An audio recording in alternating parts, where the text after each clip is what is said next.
来是民众党的党主席黄国昌，伊的丈人所创立的兴学建设，伫台北大安区捷运站边仔建案，互住户来指控，讲有2届的时间，拢共挡着逃生的通道。台北市政府稽查了后，认定确实有违规，要求改善。讲若无改善者，将会罚款上悬30万。黄国昌是来回应讲，照步来依法办理。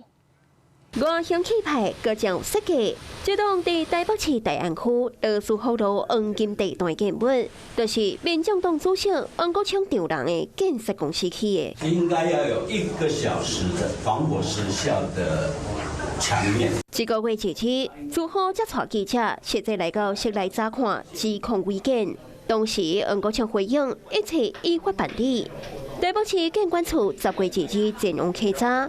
发现有影有家己变更防火区域，甲室内装修，要去共挡着逃生通道。从头到尾都在说谎，所以黄国昌说《镜周刊》是对他家人泼粪，而现在他说谎的状况，社会到底谁是那一坨粪？社会自有一把尺。我的标准一样，一切依法办理。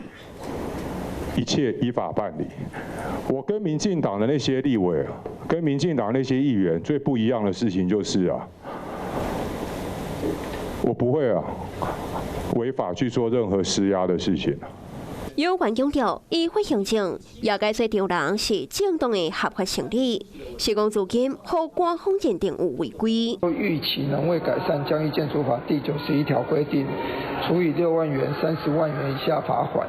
并可以连续处罚。针对红报讲有违规的事实，建设公司伫这个进前暂时无回应。建案违规的部分，都爱伫限期内赶紧改善。是讲因为属于黄国昌丈人的建设公司，也互这个案件特别受到关注。Hello， 我是蒋欣梅。想要抢先掌握最及时的新闻资讯吗？赶快订阅、按赞、开启小铃铛，锁定华视新闻 YouTube 频道。